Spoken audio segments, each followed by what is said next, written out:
I'm doing is creating an installation. It's a participatory installation, inviting people to come and stitch fabric, deconstruct old clothes, and then feed them through 6 overlocking machines arranged in a daisy chain. And so I'm working with fabric that comes from behind me, from the stitcher at the back, adding fabric to that and cutting and pasting in effect as I go along.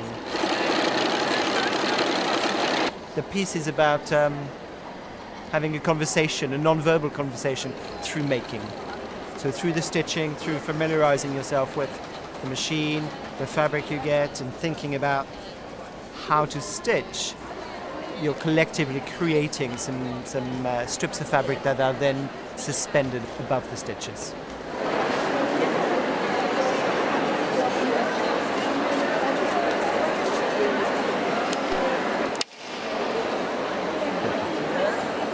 We're hoping to create a whole canopy filling the structure that's built. At this rate, we'll have finished before the end of the fair, which is slightly unfortunate. So there might be a process of taking things off as well as adding. I'm not sure. It's an unknown quantity.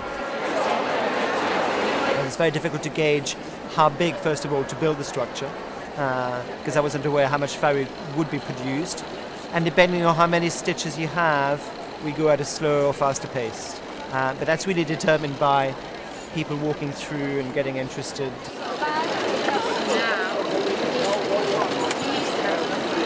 The piece coincides with an exhibition called Taking Time, Craft and the Slow Revolution, which I participated in. And I pitched this idea to Craftspace a while back. Now, Craftspace produced the show effectively with a curator called Helen Karnak. And Craftspace have had a link with Husqvarna, who distribute the machines. And they pitched the idea to the stitching show, knitting and stitching show, and it resulted in me being here today. So Craftspace have had this relationship with Husqvarna, Viking, and out of that came this piece. I was quite interested. Years ago, when I did my sculpture training, I worked on an overlocking machine.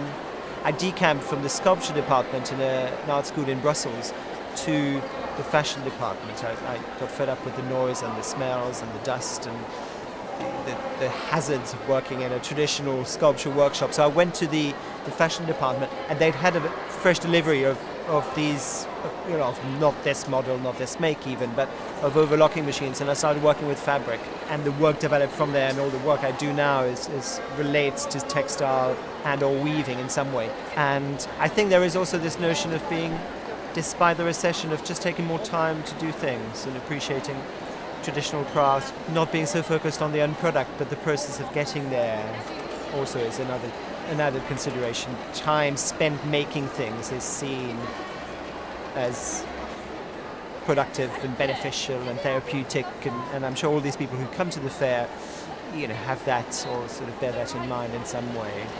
This installment of the fair is the biggest it's ever been, and there's clearly a direct connection between the interest in craft and the numbers of people sort of walking through the doors here. Well, this piece comes out of a series I did called the Knitting Pieces, where people share circular needles and create a spiral of knitting. And the point of that was to focus on the making and the practice of doing over the end result. And so it's about the talk, it's about the social interaction, it's about the ideas that are exchanged while the making takes place.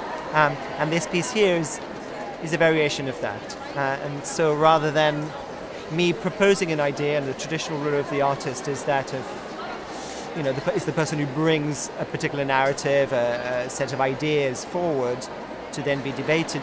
Here the ideas and the theme is really produced by, or is determined, let's say, by the people who get involved in the making of the piece. So I've turned the role of the artist on its head in a way, where I'm more a facilitator rather than a producer. And we've got 6 machines, 3 people sitting. We've set it so 3 people are working on the machines at any one time. The 3 other seats are occupied by people who are just visiting, and are getting interested as they see the piece, as they come across the piece.